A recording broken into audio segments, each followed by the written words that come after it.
And the theme tune works. Freddy's rocking the buttons this week. That's why that sounded professional. We are on episode 2 of the 22 Social podcast. We were going to record last week, but because some of us are running, some of us went on holiday, the books didn't align. And you will see that there's now 3 of us, not 4 this week, because Georgia, as we speak, is out running somewhere with the gang. So unfortunately, you're just stuck with the 3 of us. Few things to get through. We've got an agenda to talk about. We're getting quite good at this now already. We've got a list of things we want to cover. We've got some standing items we're going to try and introduce every week and keep it going. And before we get into it as well, I'd just like to thank Kate's mum for the 94% of views from the last episode as well. So Legend. At some point she'll be coming on. She's messaged us already, Kate. I don't know if she's told you, but she's been in touch. Yeah, anyway, welcome. Let's get into it. So before we begin, probably the best place to start is where have we been and what have we been up to personally in our running? Mr. Fred. Well, where have I been? The last, week or 3 weeks? I did an event, didn't I? I forgot about that. Did you? I didn't tell anyone. No, I did the Heart and Soul Fest 24-hour, a week and a half ago? Maybe, just over a week ago. Up at Druridge Bay in Northumberland, 24 hours around what's been renamed Heartbreak Lake, 2.2 mile loop as many times as you can. I might as well start off by saying it. I've said it on video already. For me, better than Endure 24. I had a right good laugh. Really enjoyed it. I think the fact that it was a short length loop of 2.2 mile made it. I enjoyed that bit because every couple of miles you're back, you didn't have to worry so much about carrying a bottle or carrying a bit of food. Like at Endure, it's 8k or 5 mile, which, although not a long way, later on it does become quite a long way when you've got to carry a bit of food to get around the loop. With this one, you didn't. You didn't have to worry too much because it's 2 and a bit miles. 40 minutes later, whatever it is, you're back at camp. So I like that bit.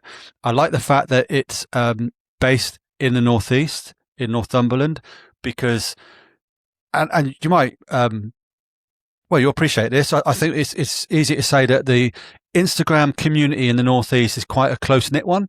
We all seem to know each other.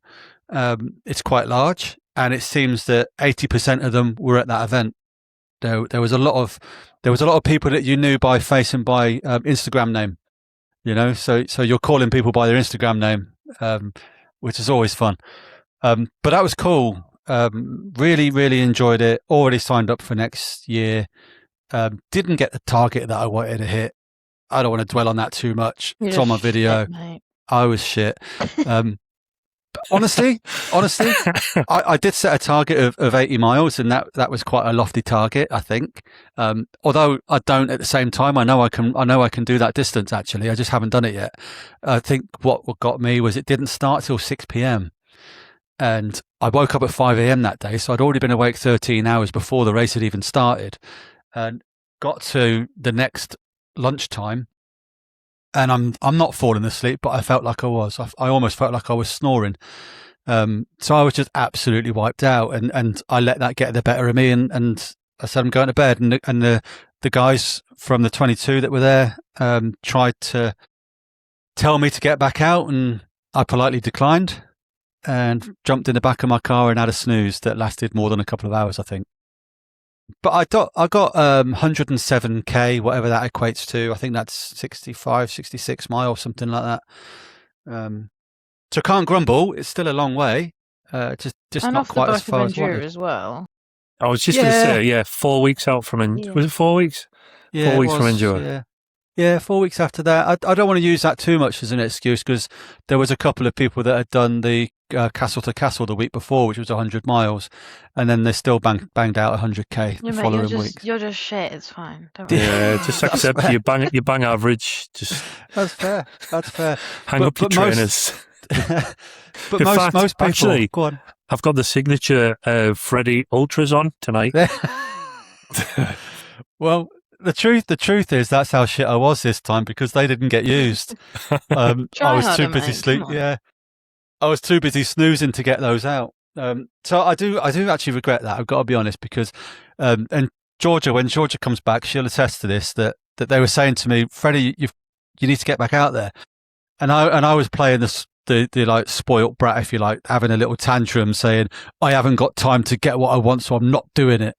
that sort of thing. But the truth was I did have bloody time. Like Georgia even said this to me yesterday when we met up. She said you had 5 hours to go just over 20k. And you chose not to. You chose to go and have a sleep. And she's absolutely right. So I let the sleep deprivation get to me, and I could have got my target, but I didn't. But I've already signed up for next year. And I think actually from our little group, you two are two of the last actually to actually agree to it and sign up for next year. So I'm going to keep it you. Not all the way through this episode, but I'm going to keep it you in life, and I'm going to keep asking because I understand why people wouldn't want to do it because it's a 24-hour event, and in your mind you're probably like, well, I don't want to run that bloody long. You don't have to, Scott, you know that. You don't have to run that long.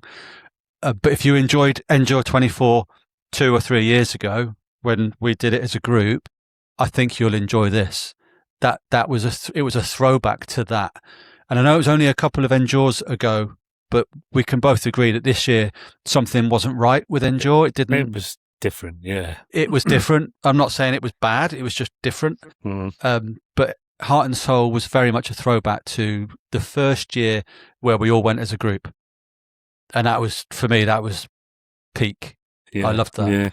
You know. So I did that. Other than that, the only real thing I've got to talk about of any interest is yesterday, where I joined Alice, who's on Instagram as Traffic Cone Llama. And she was the first woman ever to run all of the stations of the Newcastle Metro lines. I think 2 men have done it before. I was going to say, is she the second person, or has there been? I know one guy's done it. I think two. Two guys, I believe. That was the conversations yesterday. She's the first lady and the third person. Fine. And I think the key to that as well is I think maybe more people have done it, but this is all about doing it within 24 hours.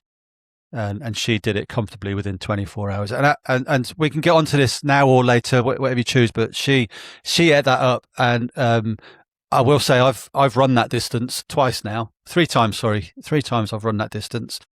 And I didn't finish with the smile that she had. I know. You know, I've seen it on the local Northeast News last night as well. Yeah. There was a segment on the TV of her smiling and dancing at the end and wrapping the finish ribbon around herself by accident. Yeah. But definitely we'll jump into that shortly and talk about what all that is. But that's kind of me the last couple of weeks. Two good runs. One of them a brilliant event. Next. Kate.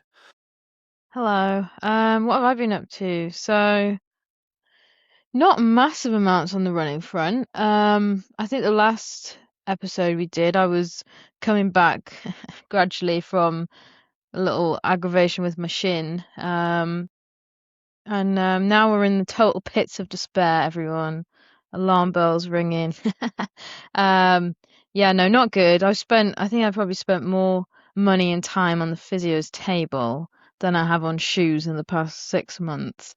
So not great. We won't dwell on it too much, but definitely something going on there. Seems a little bit reminiscent of last year, so I'm a bit gutted. But I've got a scan on Thursday morning, so should know probably by the weekend what's going on. Fingers crossed it's nothing as bad as last year. But it's definitely going to be some time out regardless. What else have I been up to other than that? But I actually hit the mighty 12 park runs, so you know she was on a roll as well, and now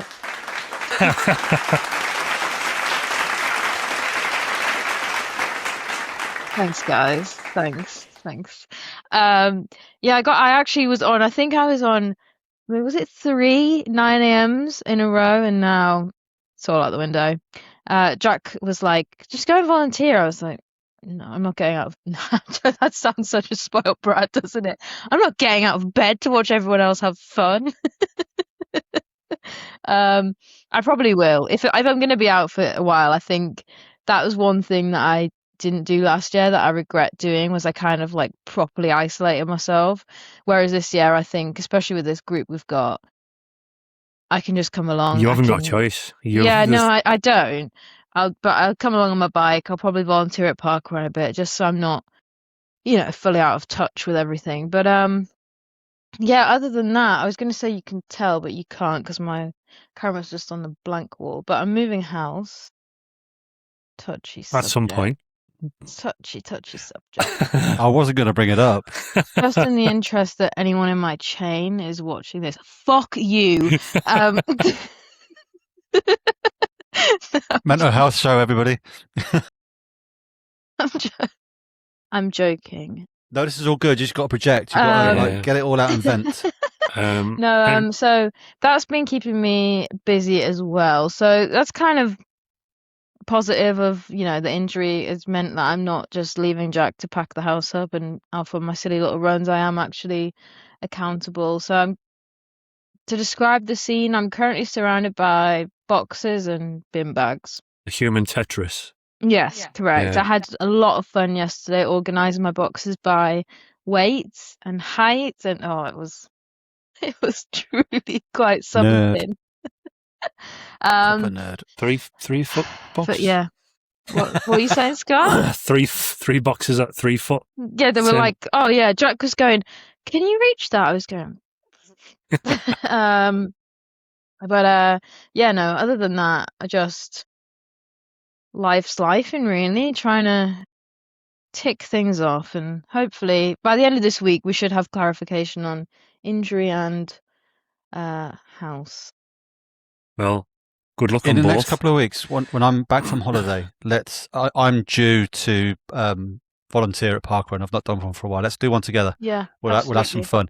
Last couple of times I've done it, I turn up with my music, have a laugh, and really give everyone a good shout. It's good fun.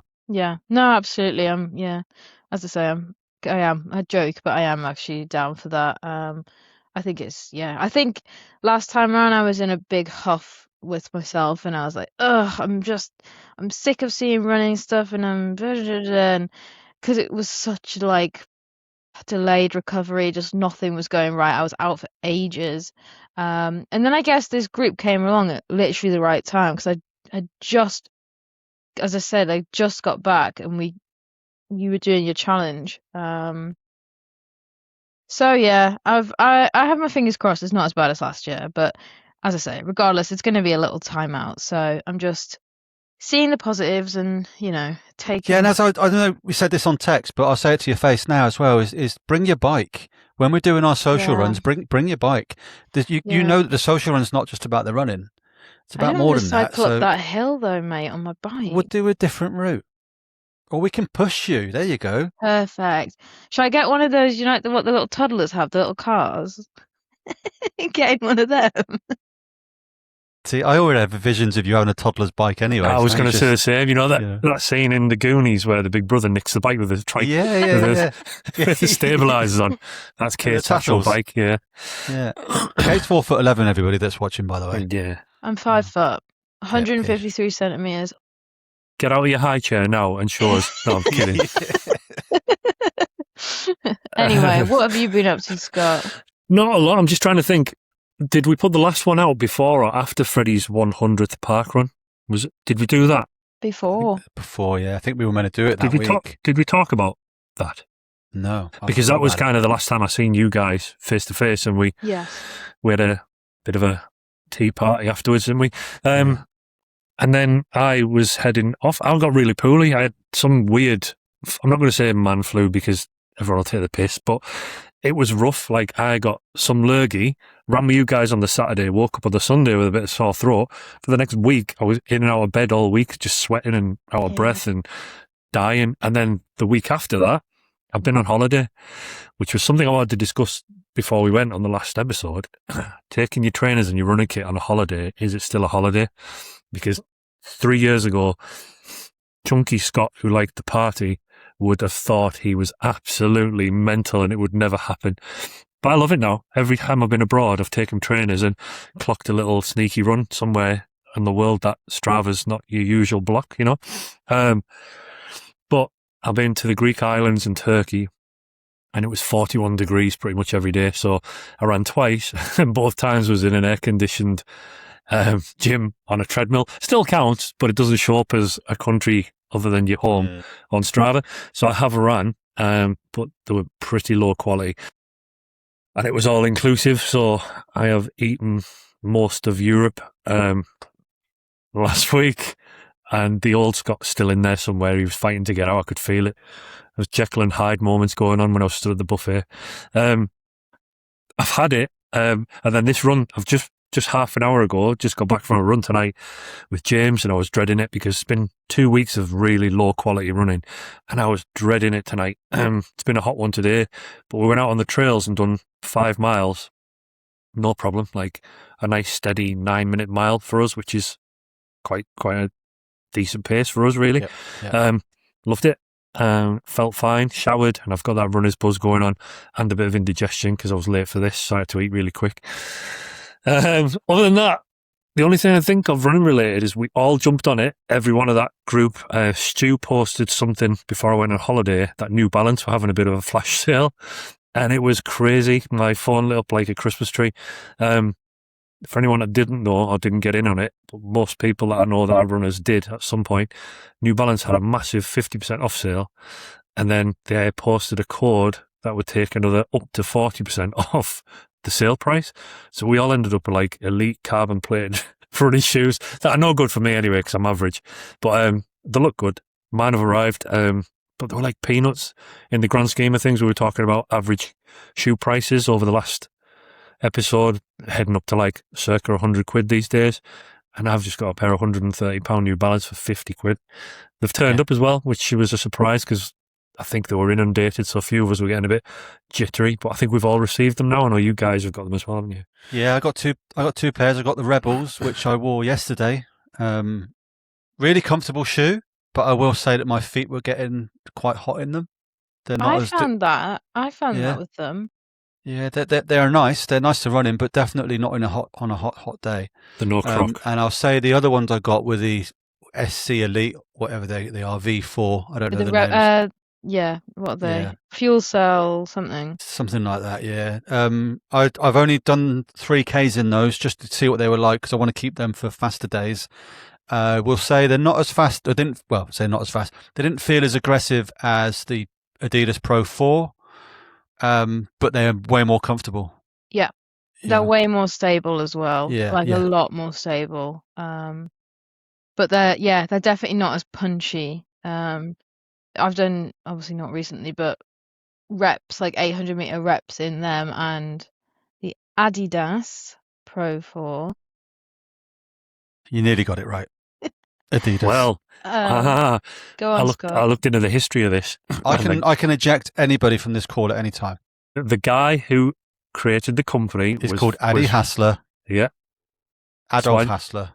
So how do you pronounce it? Yeah, his brother formed Puma because they had a fallout. Correct. Really? Mm. It's a very similar story to the Aldi and Lidl. Yeah. I didn't know that. Really? Adi Dassler is his name, wasn't it? Adi Hassler. So that sounds more like Adidas than Adidas. Adidas. What do you say? But you say Nike. You mean the correct word, Nike? No, that one you can't win. So how would you pronounce Like when you adore something? Li. Yeah, he's like, Freddy runs likey you. I like you that. I'm not even joining in. When you did your vows, did you stand at Vegas? I really likey you. I really, really, really, really, really, really like you. But that's an American brand, if believe, and that's how they call it. That's what they call it, Nike. Weren't they called Blue Ribbon? Have I just made that up? Blue Ribbon. Is it Blue Ribbon or is it a Blue Riband? Blue Ribbon, that's what Nike were called, I think. I don't know. I know it was a biscuit that you dip in your tea. Yeah. Blue Ribbon, Nike. But it's like anything, right? It's what you grow up calling it. And somebody that didn't grow up in the UK until he was a teenager, that's what we call it everywhere else. Nike and Adidas, yeah. Nike and Adidas, yeah. What do you call it? Like Old Balance, then? Like, just call it by the right name. Honest to God. We're going to fall out, aren't we? We already have. Yeah. It's all for show. It's all just because I want to say I'm on a podcast with Freddy Runs from YouTube. Well, do you know what? I'm going to go for a run tomorrow. How about you? Ooh, that was not nice. Have one of those. Right, bringing it back. I Bringing it interjected back. there. Sorry. The point was, yes, the New Balance. I love my whatever they're called, fuel cell elite, but they're definitely not as aggressive or punchy or however you want to say as the Adidas Pro 4. But if I was to do eventually coming back a half or something, I think I would, and I wanted to wear carbons, I think I would wear that over the Adidas just for now, at least. So I'm doing the Great North Run next month, and I'm pacing Amy and hopefully James to a sub 2, and I'm going to wear the New Balance to that. Mm-hmm. Yeah, give them a try, because they're not needed for my PB attempt. No, but for that faster pace for me, they'll work wonders, I think. Yeah, definitely. Really comfy. Yeah, lovely and comfy, and they've got, I think the rocker in them is it's enough, but it's not like overly like forcing you, so you can go at kind of a slightly easier, not that it's an easy pace, but an easier pace, without feeling like you're gonna like trip over yourself. Which ones did you get, Scott? The Rebels? Got the Rebels, the like a dark green camouflage colour. Yeah, they're the same ones I got. When I put them on, my feet disappear. It's class. I'm giddy. I'm on a high from my run. I know, sorry. So anyway, I wrote down some things last week last episode that we didn't get into, and I wanted to, just some stupid stuff to cover. And I want to ask Georgia as well, so we can maybe ask her on the next one. Just little things that I think you guys, you're a lot younger than us, Kate, so you pronounce it as an ick, like you're running icks, like things that you'd like, ugh, oh my God, that's like turned me off running for a second. And I said to you two on a text message, and you both agreed. I'm going to start. My biggest one, no matter how hard you try to keep the gels, you tear the corner while you're running and you carefully eject it. Got to be careful how I say this, haven't I? Carefully remove the gel from the packet. I guarantee you, every single time, there'll be a bit on your hands and there'll be no bin anywhere. And it annoys me when I'm on trails and I see SIS gel packets laying around on the floor. Yeah, so I keep hold of mine. So I fold them up, put them in the pocket, or keep hold of it. But for the rest of that run, I can guarantee I've got sticky fingers like a kid having an ice cream on a summer's day, and it annoys the shit out of me. There's my running ache. What's yours? Go on, Kate. What is my running ache?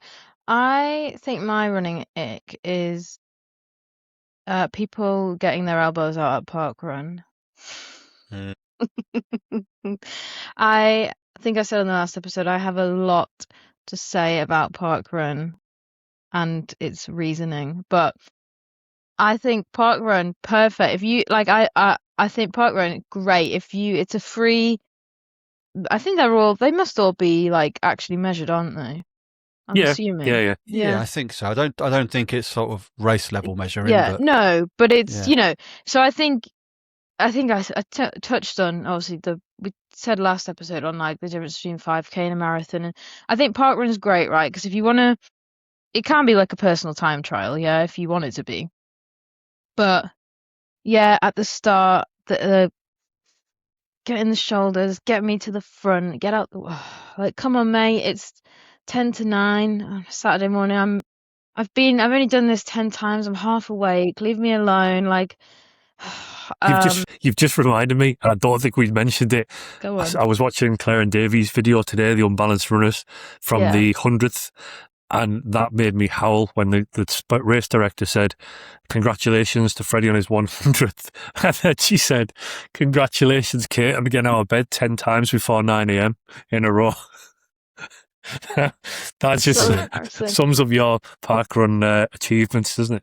Honestly. And my other one, okay, I've got one more, which it's just come to my mind is, so I used to always, before I was a runner, I used to say, when you're at the side of the road, someone's at the side of the road, they're on a run, so the light's green, so they can't cross, and they're like jogging on the spot.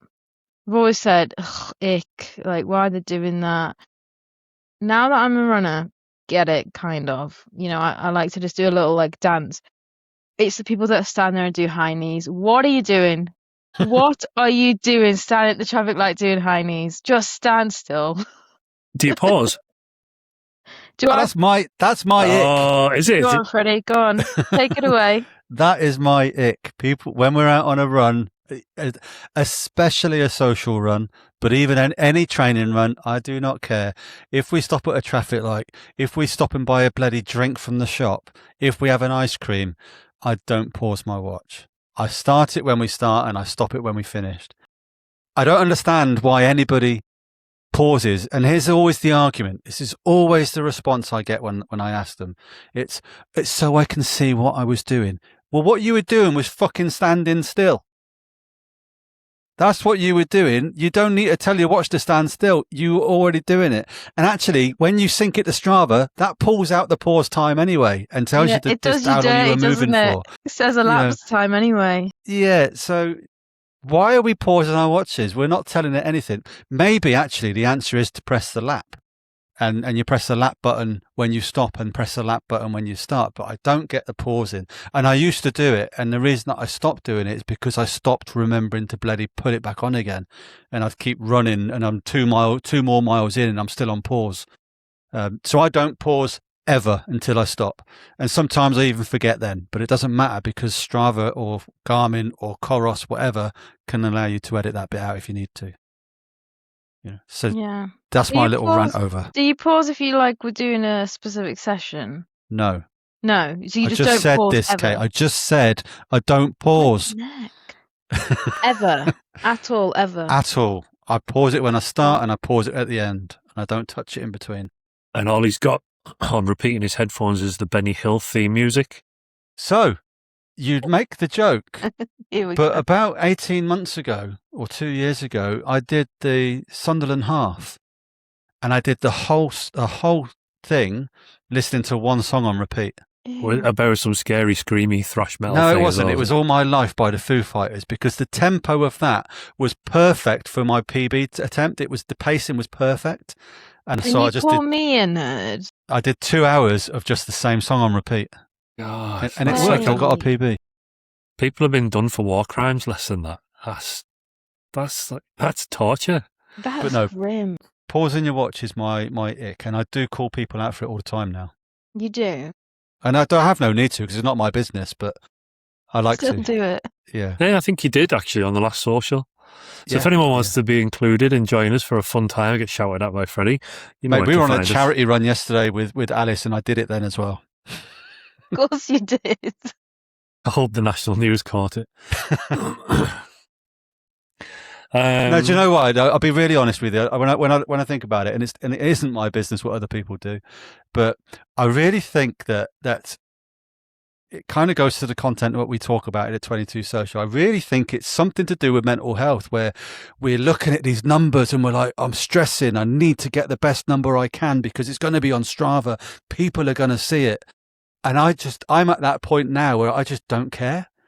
And I'm not saying that you shouldn't either, but I passionately don't care about my data. Yeah. And it I don't say it upsets me. It definitely doesn't.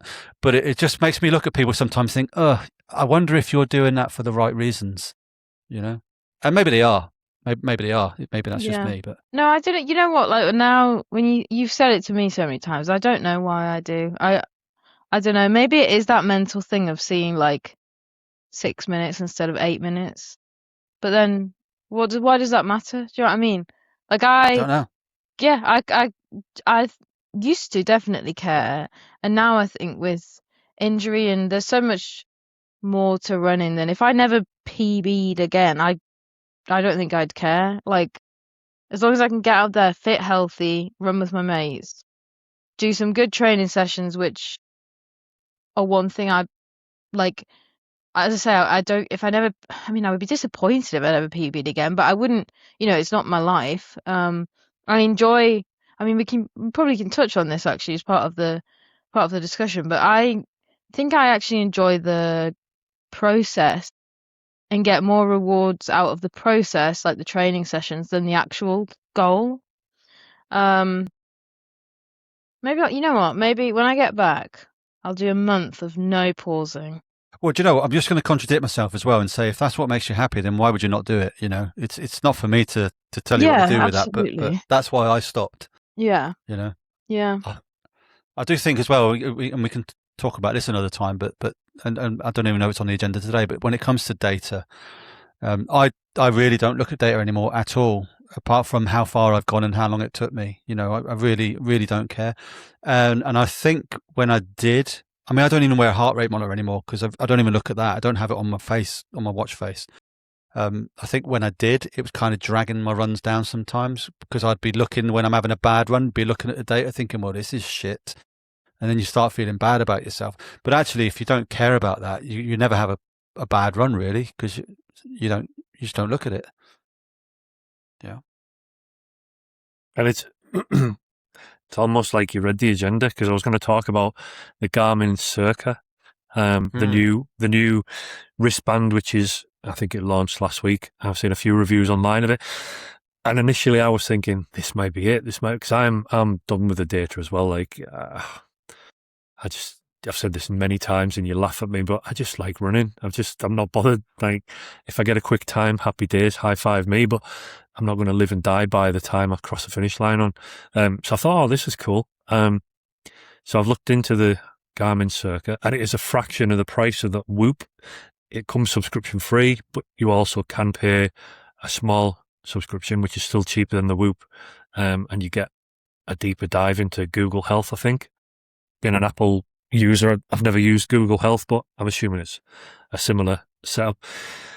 Battery life lasts 10 days, but you have no watch face on it, so you're not getting distracted, because I'm done with technology, watches and phones, and I used to be an advocate and always want the latest bit of kit and stuff, and I think I've just done it to death. I'm at that age now where I just want quiet, and unhooked from it all. So I sound really old here, but I thought, oh, this is perfect. There's no watch face on it. It's not going to interrupt me, notifications coming through, etc. But the flip side is it does masses and masses of data that I'm never, ever going to read or be genuinely interested in. I used to get annoyed when my VO2 max thing used to drop. Now, like, I don't care. I don't know what mine is. Literally don't know what mine is anymore. Don't look at it. Yeah. And that, I guess, again, I might contradict myself, because this might change, where I'm doing this new thing now where I'm about to start a training program to get my 5K quicker. I wonder if that's going to almost force me to start looking at the data. There'll be aspects where you're going to need to know, because that's how you judge the quality of your session, and if you are improving, or whether you need to tweak the plan because you're not getting the improvements that you were hoping for. So you are going to need some of it. But there's stuff like, I woke up 3 times in the middle of the night. Because finding out about it afterwards suggests I did. What can you do with it? Exactly. Yeah. Sleep harder, goddammit. Yeah. So yeah, it sounded like a good idea, and I thought, oh, I might get this, but nah, I'm just to touch on that quickly. I obviously, I won't share too much, but obviously you guys know I work in the tech sector in health, and we have a without naming the product I work for, we have a product that part of what this product can do is it can tell you when someone's in bed and how long they spend in bed for and all of this. And currently, with a lot of products like that, it's to alert people. If say I'm an elderly person, I'm about to get out of bed, and I get out of bed, and then it's to alert somebody. But sometimes actually these are just there. So at the end of the month, a manager somewhere can have a report that shows how much sleep all of the residents have in this care facility or whatever else. And that's kind of where we are with a lot of products now in sport. We're looking at, what happened? What happened? How much sleep did I have yesterday? And it's very limited what you can do with that. So the way that tech's going, and I don't know how this will have an impact on sport, but it definitely will, is the way tech's going now with what we can do with data is instead of telling the manager at the end of the day or the end of the week or the end of the month, this is the sleep they had, it's actually doing something in real time. So using data analysis to this is going to get really nerdy. Kate, you'll love it. But using that data analysis to looking at patterns of daily living. So if something in their daily living pattern changes where maybe they got up in the morning and didn't go straight to the toilet like they normally would, then something's changed. And then we can alert someone to do whatever. And that's kind of, for me, that's using technology well to do that. And it's the same with you look at the running side and the sleep, that you're looking at your sleep tracker and you're watching that. At the moment, we're all looking at it after the fact. And then saying, oh, what did I do wrong? What can I do different? I'm wondering if we're going to get to the point where we're in the middle of a run and it's not just suddenly our heart rate. We can look at our heart rate, but actually we might get feedback saying, this is trending a bit high to normal, not just in this run, but to normal compared to your 2 years of running history. This is now trending high. We should do this. We should take that action. And I'm wondering if that's where these sorts of things are going to go, where actually it's not just giving us that live feedback of what we're doing now, but it's telling us also what we should do with it. Yeah. That makes sense. I know we kind of are doing that already with speed, where it'll say you're going too slow or you're going too fast, but it's only doing that with the parameters that you input into it rather than your historic data. God, I got nerdy there for a second. I'm sorry. I also think the thing with watches, right, is that like all this technology is great, but it's all a guess for a lot of it. Like, you can tell me my heart rate, cool, but I've had this chat with people countless times. People, so like calorie counting, right? You've got your apps for calorie counting. You put in what you eat. It's fairly, that is, to my understanding, fairly accurate because, the calories are on the packet. Whoever the manufacturers have, I hope, done all of that testing properly, etc. The bit that I always question is your watch is giving you how many calories it thinks you're burning. It doesn't know. I go for a run, it says you've burnt 300 calories. You're guessing that off how long I've been out and my heart rate for it, I'm assuming. There might be a few other things, I'm not sure. But it's a best guess. And people then use that, and I totally understand why. If you're I don't know, bodybuilding at one end or, trying to lose weight and only want to be in a little deficit, totally understand using your watch's calories versus looking at, what you're putting in. But it's all a best guess. And I think people get so hung up on what your watch is showing that actually, we do have to remember to take it with a bit of a grain of salt because it's not 100% accurate. My watch, sometimes when I'm at work, it'll come up saying that I've had a 40-minute nap. Now, I'm not joking. Now, is my heart rate It might not be wrong. low? It might not be wrong. Remote worker.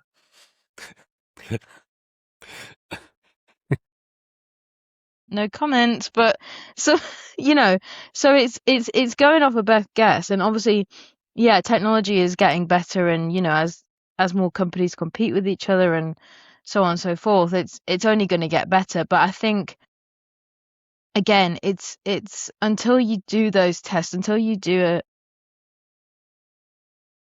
until you do a VO2 test in a lab. I mean, mine has allegedly dropped 4 points for what? It's gone from 56 to 52, whatever that means, in 3 weeks.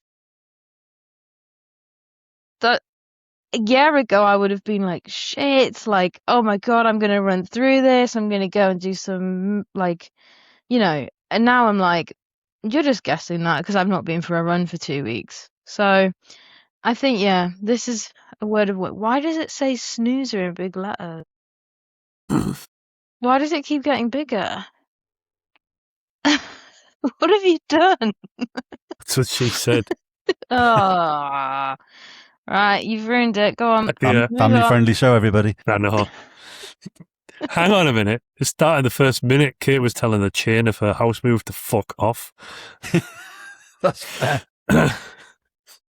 Anyway, we've been on 40 minutes and we haven't even got to the whole point of this this episode where we were going to discuss setting goals. Yeah. Who wants to start? I think you've already set one, haven't you? Yeah, I guess the question is, do you set them first of all? Because well, that's the question. And this, when I sort of brought this one to you, I asked the question, in life and in running, do you need to set goals? And I'll start off by saying, when it comes to my running, if I don't have a goal, I tend not to train, and I get really lazy really quickly. And I need that something to focus on, to train for.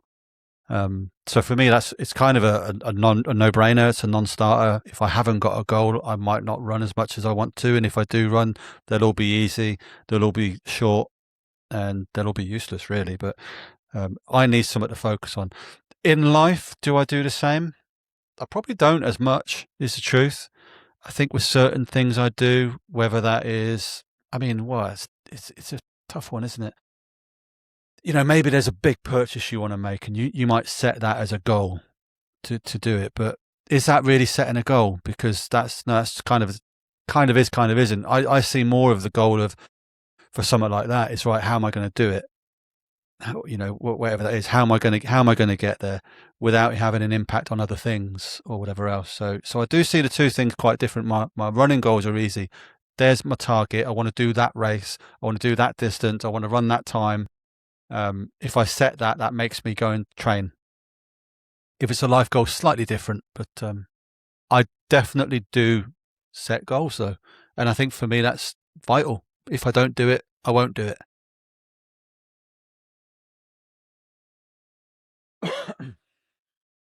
Someone say something. You will. I can't. Do you know what? It's like I feel fine, but there's something in my throat and I can't shift it. Is it because you want to say it? Because I'm what? You want to say it? Do you want to tell everyone? I'm Freddy Runs! I'm on YouTube! If you say it, you'll stop wanting. See, now this is only funny to those that know why you're saying it. We had 300 views on the last video. So there's about 286 people that have no idea what that reference is to. You've got 14 subscribers. And your mum's all 14 of them. Yeah, your mum joke has become actually real. Your mum watches Freddy Runs in the car.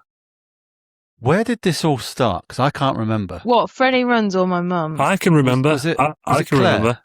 No, it was you in a supermarket somewhere while you were working away. No. It was because he got recognised at the Priory Run. Someone said, "Oh my God, it's Freddy Runs from YouTube," and now he's Freddy Runs. Yeah, it's stuck, hasn't it? But he is Freddy Runs. It's true, mate. You are Freddy Runs. I'm going to change the channel name to something that doesn't roll off the tongue. Because I tried to get it back to Claire, because Claire did it to me. Claire does it to me regularly. And I tried it back, and oh look, it's Claire from the Unbalanced Runners. It doesn't roll off the tongue quite as well.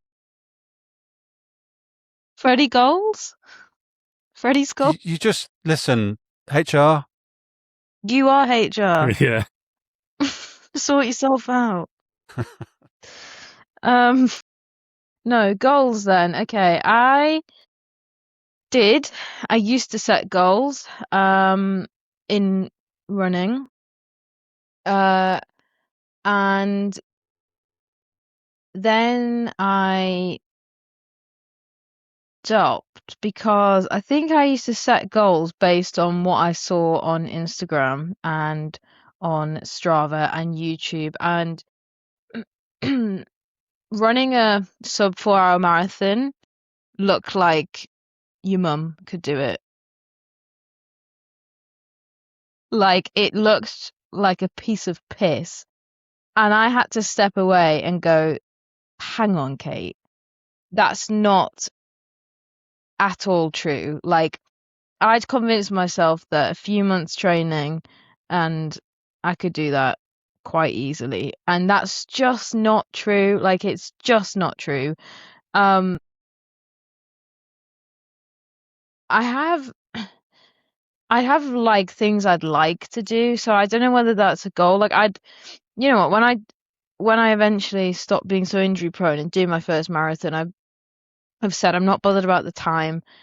I just want to do a marathon. If that's sub 4, great. If it's sub 5, great. If it's sub 6, fine. Do you know what I mean? I'm not bothered. But I know I want to do one at some point. So maybe that is a goal. Maybe I have just contradicted myself. But in terms of like times and specific races, like I want to do X at Great North Run, I don't do that anymore because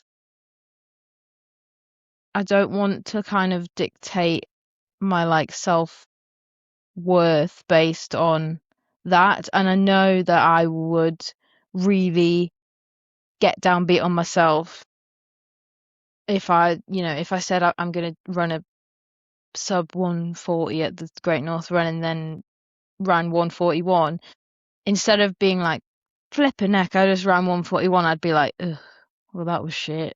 I'm shit. I can't run. What's the next one?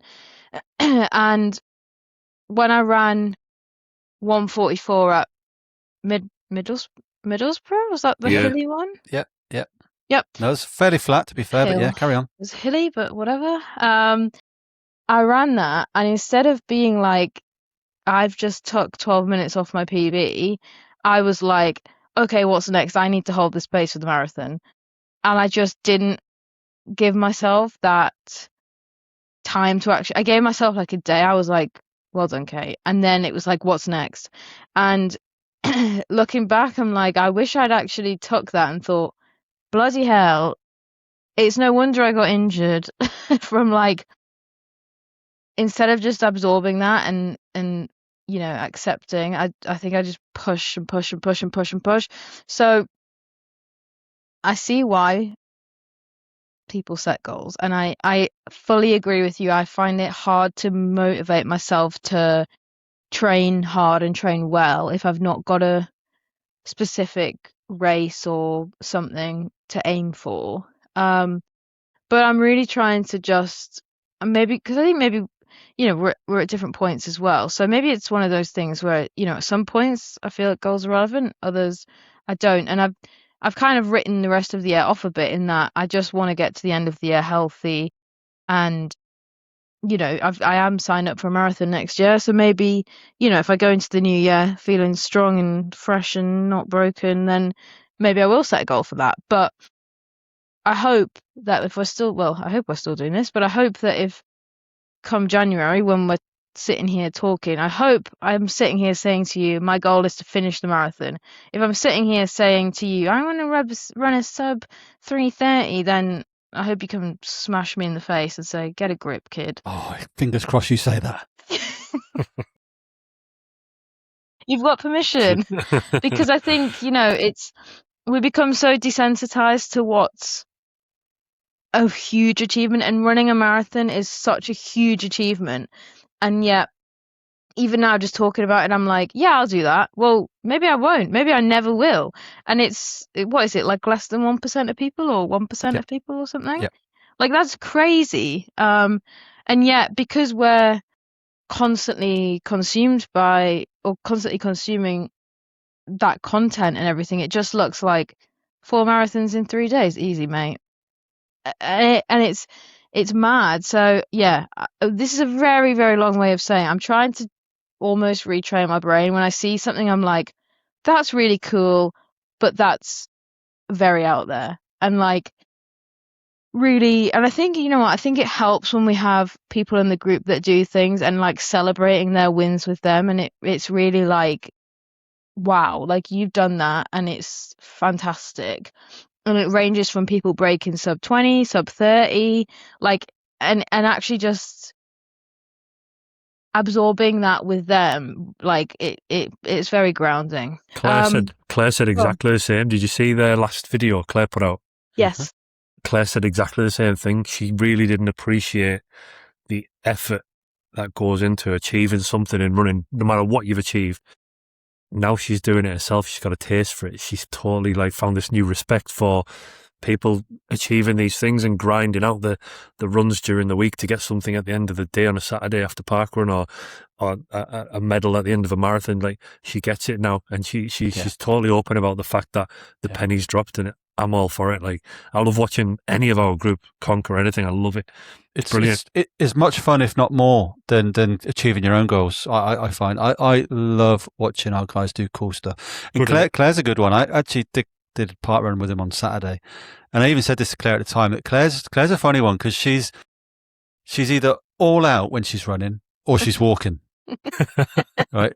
We need to find that balance in the middle for her, because, and actually, I think when we did my 100th part run, yes, I think on that day is where she found that, because we were all in a group together. She was chatting the whole way round, and then she goes and gets a PB while she's doing it. Something, and I think that's because she's in her own head all the time. And when she's not, and I guess the way that she doesn't get in her own head is having a distraction, which is us lot chatting to her and her chatting back. That's all of a sudden she smashed out a new PB, which is brilliant to see. Looking forward to seeing what Davey achieves as well now, because he touched on it as well, that he was close to sub 20, I think, or sub 20 last year. He was ready for it. Yeah, he's kind of parked that while he was helping introduce Claire to running and breaking her into the format, if you like, and how to get to where you want to be.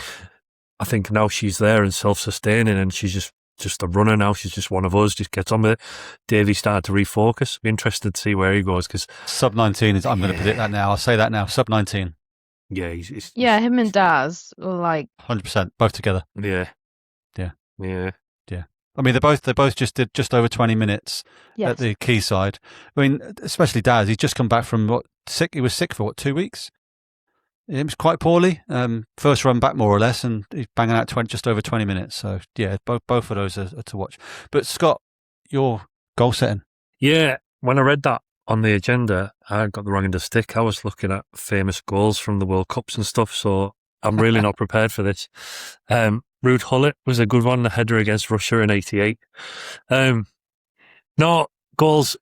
I think I've got more goals. I've had more goals in my professional life. I've used it quite a lot. I'm a big advocate of reading, and read Atomic Habits years ago. It's a famous one, and used that to my benefit. And I've always had an interest in like mentoring and coaching. So during COVID, I was put on a coaching course to become a coach for work, and ended up doing that quite a lot, and mentoring new members of staff and coaching people who are to progress their careers. So big advocate of setting goals. They've worked for me when I have set them. Like, I mean, the Manchester Marathon's a perfect example. I'd been running 10 minutes and decided, I'll do a marathon. Downloaded the marathon pack and got the Adidas training plan and followed it religiously and reaped the rewards from doing it. So for running, I just think I need to focus on a set distance, and then I'll find my goal. And right now, we joke like that I should be doing sub 20, and maybe that will be my next one. Well, I think it is anyway. I think it's going to be, because there's nothing else on my agenda for runs this year. Maybe a couple of half marathons and stuff, which I don't take for granted. I mean, I'd have snapped your right arm off to be able to do one comfortably 3 years ago, and now I'm using them as kind of social events to enjoy. But yeah, when we get to the serious end of it and looking at doing sub 20s, I think I will have to knuckle down. But I've used goals professionally for the last 20 years, so it's not a new concept for me. It's just I do use them, but right now there isn't any on my plate. Maybe. What do you do, guys, when it comes to your goals? Are these just goals you say, right, I'm going to do X, and that's in your head? That's you set the goal. Do you write them down? Do you record it somewhere? Do you diarize your journey towards it, or you just? what? There you go. Diarize. Journal. A journal? What the hell is a diarize? You've never heard the word diarize? I don't think it is a word, mate. I think you just made that up. I'm going to hurt you next time I see you. That's all I'm saying. Please, not my right leg. Well, actually, right leg's Oh, free. you just told me which leg to go for. There we go.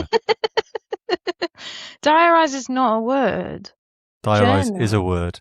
Diarise is a verb mainly used in British, Commonwealth and legal English. It means to write down a future event, meeting or task in a diary or calendar so you do not forget it, or to keep a daily record of past events. Diarise is a word. Scott, can you hear like a fly or something? This is just... I think it's a fancy way of saying journaling. Last year I journaled every single day. Did you? Every single day. I love reading it back now because there was parts in it I'm thinking, this is a mad, crazy person's wrote this. And then there's other parts I vividly remember that were highlights of the year. I can see where things were going wrong in running and in life in general, the ups and downs. It's fascinating to read it back. At the time, you think, oh, I'm never going to read this. But I'm a big advocate of that as well. And whenever I've coached people at work for professional roles and progression, I've always advised to keep a work journal and like a reflective journal for when you want to rant and there's nobody around to rant. You get it in there and then you read it back when the dust settled and the red mist disappeared, and you look back and think, that's what triggered it. The day before, you can see this was coming, and it's good for progression. God, that sounds really nerdy, doesn't it? But yeah, I've big advocate of journaling. I've backed off it a little bit this year just because I've been busy with real world problems. And just at the end of the day, it's just one of those things that you forget about. But I literally did 365 days last year. I loved it. It's good. That's cool. See, I don't diarise, but I do visualize. Diarise is a word. I do visualize. No one cares. But no, I will visualize a lot of stuff. So if I've got X goal, I do imagine that goal actually quite often in my head.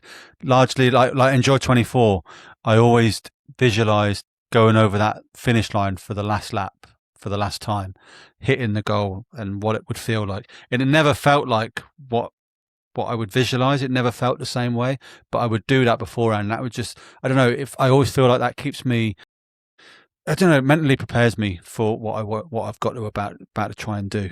So I do that a lot, and I do that with pretty much any goal that I set. I'll try and visualize it. And what do you like?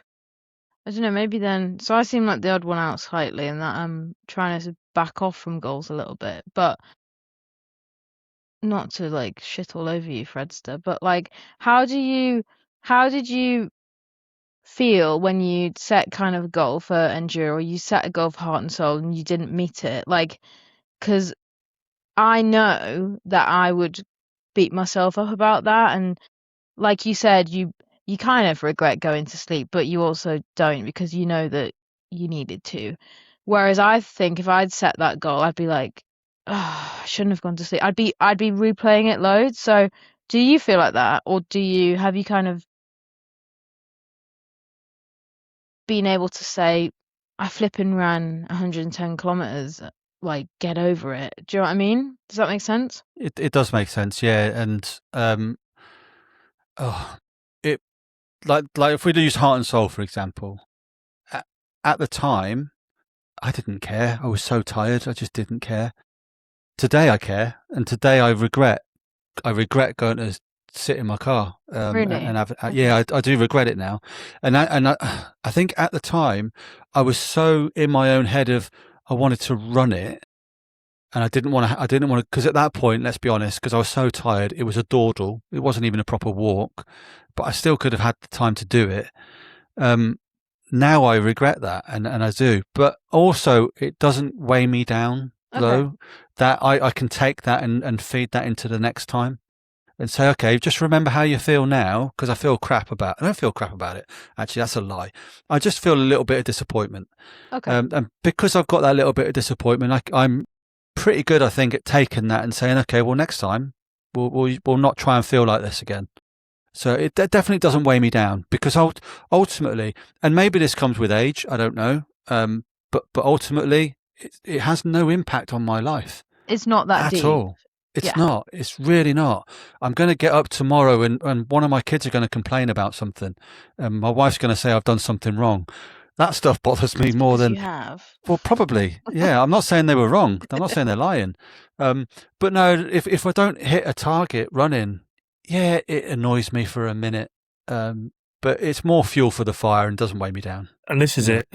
You've just summed it up there. What we all do, because none of us are professionals getting millions of pounds in sponsorships and winning championships and medals. This is a hobby at the end of the day. A hobby that we're all in love with, and we all love it in different ways, but the outcome is the same for all of us. We just enjoy the process. Yeah, and Scott, I mean, you attest to this. Me and you is not so much you, Kate, but if you'd have took Scott and Freddy from a few years ago and said, you know, I'm sorry, but you're only going to run 107k. You're not going to get the 128 that you're after. You know, deal with it. Those two would have snapped your hand off. Yeah. You know, and Definitely. I think that's where I'm at. It's like I'm doing cool stuff now. Yeah. You know. Yeah, and I think that's kind of part of my stepping away from goals. Maybe I'm almost at the stage before that then, in that I'm kind of like reminding myself why I actually run, and it's, you know, it never was to be super fast. It never was to make a career out of it. It never was to break records, even like local records. I've never, you know, there's some rapid people up here. It was never ever my intention. I went along. I can vividly remember going for my first run of kind of being an adult, and then getting home and thinking, God, that really hurt. Why do people do this? And then literally the next day being like, I want to go again, and getting hooked. And then the goals kind of came from when I thought, actually, I'm half decent at this. And then, you know, you gradually get immersed in Instagram content and online content. And then, as I say, you very, very quickly become desensitized to like even a half marathon, even a 10k, even a 5k. I think you've posted about this before, Freddie. Like going and doing a park run is nothing to be scoffed at. Like, it's incredible. Like, the fact that X amount of people get up on a Saturday morning and go and run 5k before it's light in my eyes is incredible. And I think I'm really taking that time to step away and think, you know, going for a run for a mile, that's great, because I know, like Scott said at the start of the episode, it gives you that runner's high. It's helped me through some really tough times. You have a rubbish day at work, it's there for you. It's like I'm trying to see it as like a friend almost, in that it's there, and it's like a vent, and it's a cry, and it's all of this, and it's never been about being fast. So I think, contradicting what I said earlier, I think the goals will come back. I'm just trying to spend this period of time like, why did I start? Why do I love it so much? And to be honest, I think my goal is to just remember why I'm doing this in the first place. And I hope that then, if I do say I'm going to run a 5k in this, then if I miss that goal, then I can almost be similar to you in that, okay, I'm a bit annoyed, but it's going to fuel the fire, rather than what I know right now. It gets me like, I do dictate quite a lot of my self-worth on goals. So I think it probably is also like experience, because, you know, you're really old and young, and I was just about to drop a serious one there as well and She say, was going so well. I know it was really good, that. And then Yeah. I was just going to point out that I had this thought today on the run, how much of a privilege it is to be able to run. Like, I live with a situation where it's not possible for somebody close to me to run, and I take it for granted that I can run. And some days when I can't be asked, I think, God, that person would literally get out of the wheelchair and run if they got the chance to. And I get the chance to do it every single day, and I don't take it for granted anymore. It's a privilege.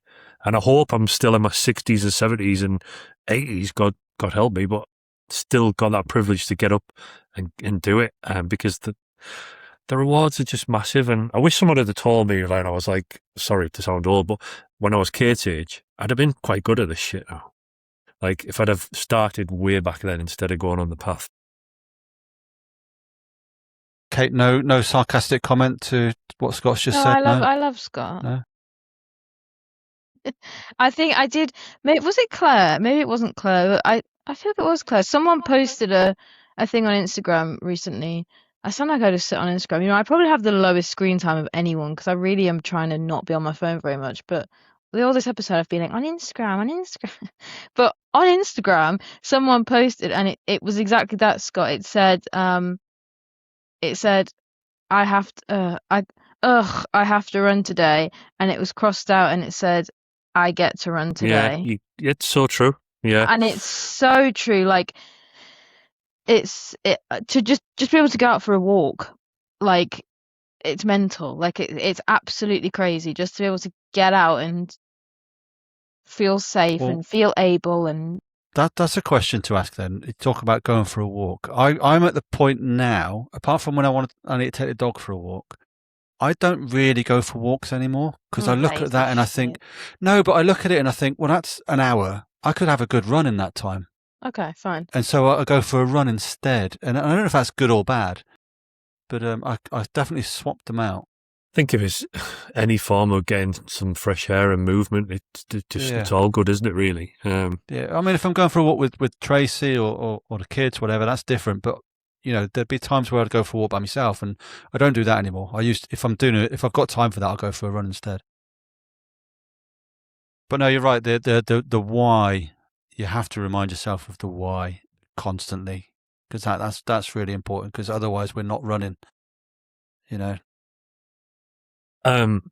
Before we start to wrap up, can I just say, well, as we speak, one of the members of the 22 is on an epic, like Lord of the Rings level adventure right now. Crazy. Day 3 is he on?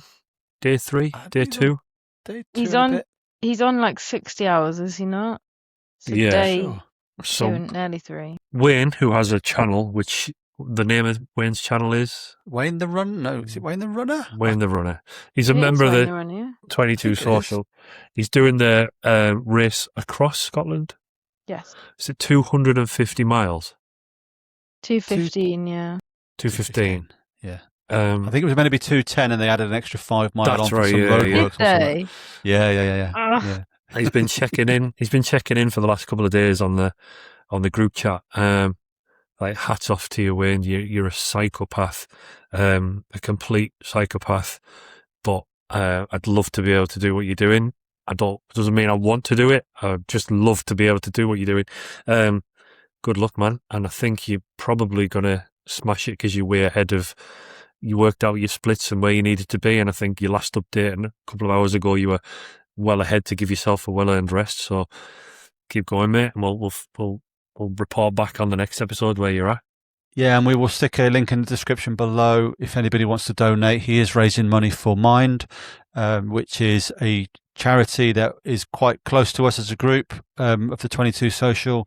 Obviously, the background of having this group started from Grace, and Grace is somebody that used to do work while she was at university for Mind. So we've continued on the work that Grace was doing by supporting that organisation, and Wayne has kindly agreed to do that as well. So we'll stick a link down below, like I say.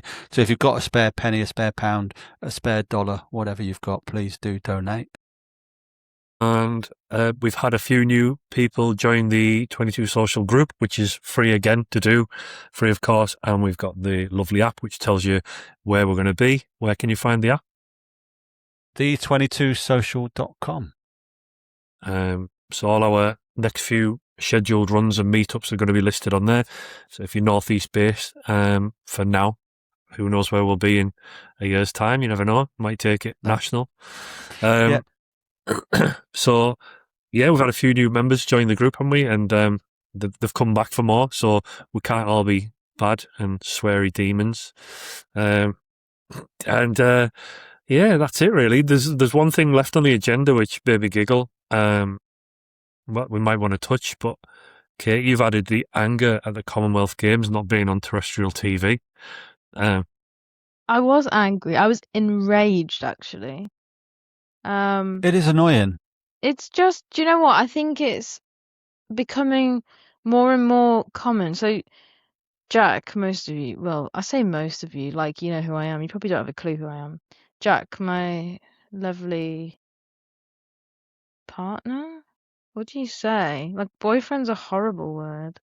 Should I just say husband, even though we're not married? Future husband. Future husband. Still wait. 8 years. Where the fuck is my ring? Wait, he's not even asked you yet. No, can you blame him? I kind of thought this was like a long engagement. Oh, well, you need to Where up your did game. Where did you get that impression from? Right now he's saying you're not worth it. You need to up your game, girl. Yes, sister, you tell him. At the Christmas party, get him to... Yeah. Beyonce. No, right. Off topic completely. Yeah. You know, he doesn't even have to buy the ring because it's my grandma's. He's got it. What is he doing? He really doesn't want to get married. I know. Does he hate me? Hey, chat, does Jack hate me? Right, anyway, Jack used to win. She'd be like, all the Newcastle games are on TNT, blah, blah, blah, blah, blah. And I'd be like, oh, like, come on, man, like, get a grip. But now, okay, I understand because everything seeming to go on, not just, I think the Commonwealth Games was on TNT actually, but I'm getting a bit fed up of everything going on to paid, like, or subscription based things because they know exactly what they're doing. They know, like, the Tour de France wasn't on the telly. Like, when was that ever not on the telly? That was always on the TV growing up. And I just think there's already like enough barriers as there is to getting into sports. But I do think, and I've not looked at any research, maybe I should have ahead of this, but there must be something like, okay, the Lionesses won the Euros in 2022. Girls football shot up. There is definitely a link between watching something on the TV and wanting to participate yourself. So I just think having that barrier in that you're only putting it for people that are going to pay, or, you know, putting it behind paywalls and whatever, it's really infuriating. And I think, Scott, I think you mentioned earlier that you didn't even know it was on because it was behind all these paywalls. And I think we're never gonna, if you're really into it, like, you can go online and see it on social media and stuff. But, you know, growing up, my dad always had stupid sports on in the background, and I think that's probably why I grew up quite sporty, because it was on in the background. I thought, oh, that looks cool, I'll give that a go. And I think just putting that barrier behind it, it's like it's just creating more. Maybe that's deep, maybe it's not that deep, but You're right 100% correct. The Olympics in London was supposed to set a legacy for athletics in this country. yes, I grew up when peak late 80s, early 90s, athletics was massive. World Championships, European Championships, which I went to see live at Gateshead Stadium. what year? Was it 88, I think? Yeah, like Chris Akabusi was a celebrity. Yeah. You know, Roger Black, Linford Christie, they were celebrities. Dalton Grant, high jumper. All these guys were massive celebrities. They were like footballers, as big as footballers. Yeah, We yeah. thought that was going to kick on and become a super sport like the football did, but it didn't happen. We've got, the Commonwealth Games and the Olympics, it was all on terrestrial TV. And I remember watching some sports that I'd never even seen before in my life, and suddenly they were on TV, and then I'd get interested in it. And like, just the most obscure, diverse range of sports. And now I had TalkSport on in the background in the bedroom, and it was talking about day 4 of the Commonwealth Games, and I was like, it's actually on. And then I watched it, found a channel with it on, and the stadiums are empty. It's really sad. Were they? Even like I think it was table tennis. And all right, not everybody's a table tennis fan, but back in the day of the big athletics bubble, and the Olympics and that, the table tennis, even those stadiums would be full. There was like the coaches and obviously the family of the athletes in the stands watching it. It's quite sad. And That the is demise sad. of it's crazy. And I honestly Defund thought, the BBC. Does anyone else pay a license? We do pay a license. We always have. I do. So do I've I. Yeah, and to be fair, we do watch the odd thing on the BBC, but not very often. But I did see a clip recently, and I don't want to get all political about this, but I did see a clip recently where this guy was on a TV show somewhere, and he said it's the only sort of thing in the world where, how did he put it? You basically, you might pay, so Netflix, you pay, what is it, 10, 15, 20 pound a month to Netflix, whatever it is. He says, and you pay that because you choose to, but you have to pay their competitor, even though you don't want to watch it. That's what we're being told. You're having to pay for the competitor that you don't want to watch. And it's bizarre to me. I used to get it. I used to understand, and I used to be a fan of the BBC.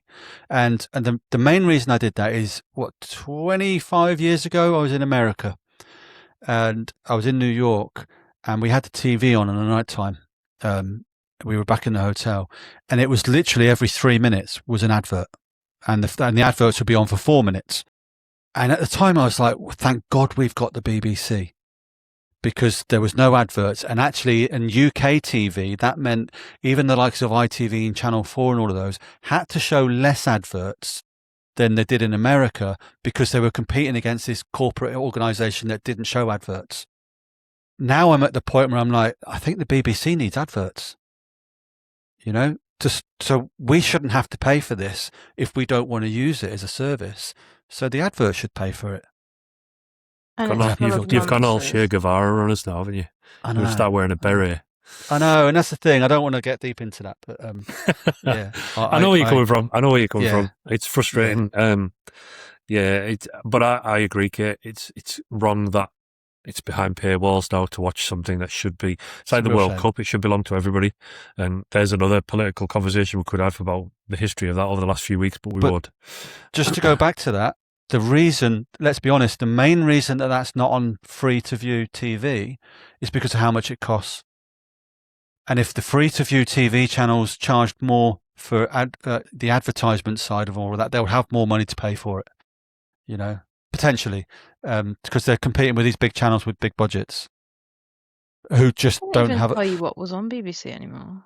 Apart from, I stopped paying mine when everyone turned out to be a nonce on the BBC. Well, I'm a big Formula One fan. And I didn't know what you